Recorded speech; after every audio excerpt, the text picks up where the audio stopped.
Ok, galerinha? Então vamos corrigir o exercício 1 da nossa apostila, do nosso PDF, tá? Então o exercício 1, ele pedia para identificar, em alguns cenários, quais eram as variáveis dependentes e quais eram as variáveis independentes. Então se a gente pegar o número de barras de chocolates que alguém compra e a quantia que vai pagar. A quantia que você vai pagar vai depender da quantidade de barras que você comprou. Portanto, a quantia paga depende da quantidade de barras. A quantia paga é a variável dependente, a quantidade de barras é a variável independente. No B, a duração de uma chamada de celular e o custo dessa chamada. Obviamente que o quanto você vai pagar por uma chamada vai depender de quanto tempo você ficou nessa ligação. Então o que eu tenho? O custo da chamada é uma variável dependente.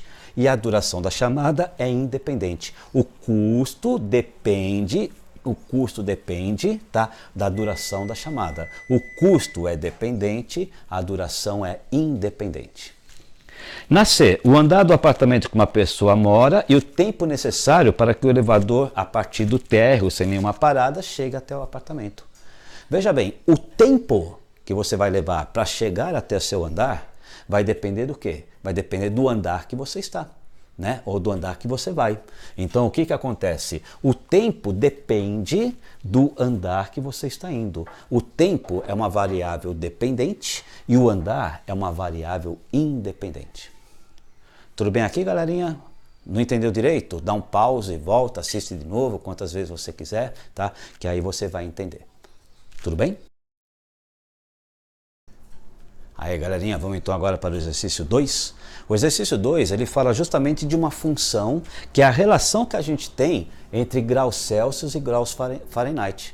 Então, dependendo de quem você estiver trabalhando, se você tiver o Fahrenheit vai depender do grau Celsius para calcular. Se você tiver o grau Celsius vai depender do Fahrenheit para calcular. Mas isso aqui é uma relação de dependência entre duas grandezas. Quem é a variável dependente, quem é independente, vai depender do que você está precisando fazer. Tá legal? Então o exercício A, ele fala o seguinte, ó, que num certo dia o noticiário, né, ele identificou em Miami que a temperatura era de 62 graus Fahrenheit. Como é que eu faço para saber quantos graus Celsius estava? Simples, né? Eu sei então que graus Celsius é igual a 5 vezes Fahrenheit menos 32 sobre 9. Perfeito. Se em Miami naquele dia a temperatura, tá, era de 62 graus, né, que ele coloca 62 graus Fahrenheit, então observem que aonde eu tenho Fahrenheit, F, a variável F, eu substituo por 62. Aí é só fazer a conta, né? 62 menos 32 dá 30. Então esse 5 vai multiplicar o 30, que é 150. 150 dividido por 9 dá uma dízima, 16,66666, tá? Então isso vai ser aproximadamente 16,7 graus.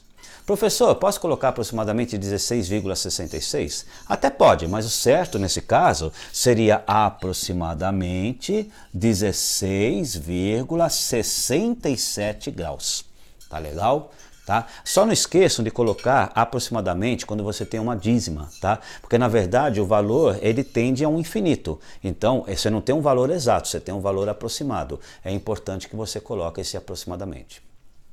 Beleza? Vamos para o B. Qual a temperatura em Fahrenheit quando nós estamos com 38 graus Celsius? É a mesma coisa, eu pego essa função e substituo os valores nas variáveis. Só que agora eu quero calcular a temperatura em Fahrenheit. Fahrenheit depende de Celsius. Então, aonde tem Celsius, eu coloco o seu valor. Então, aonde tem Celsius, eu vou colocar os 38 graus. Eu quero saber 38 graus Celsius, quanto vale em Fahrenheit. É só substituir na fórmula. Só que reparem que eu tenho esse parênteses aqui. Eu tenho que eliminar esse parênteses fazendo uma propriedade distributiva, tá? Ou seja, 5 vezes F dá 5F, 5 vezes 32 dá 160.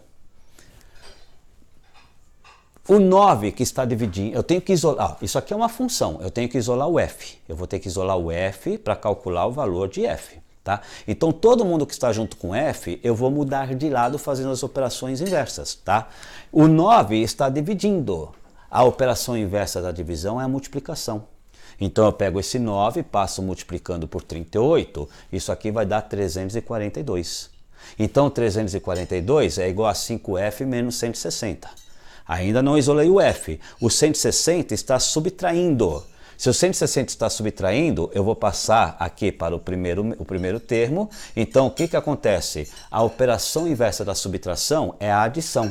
342 mais 160 dá 502.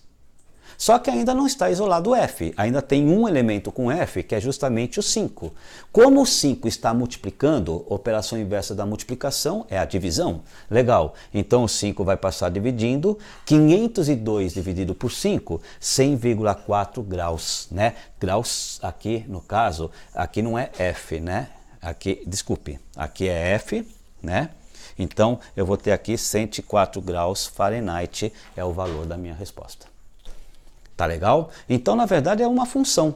Quando eu quero saber Fahrenheit, Fahrenheit vai depender dos Celsius, eu substituo os Celsius pelo valor de Celsius. Quando eu quero saber Celsius, Celsius depende de Fahrenheit, eu substituo, tá, em Fahrenheit, em Celsius, o valor que é dado.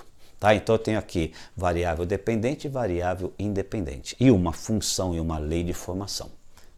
É nóis, valeu, vamos para o terceiro.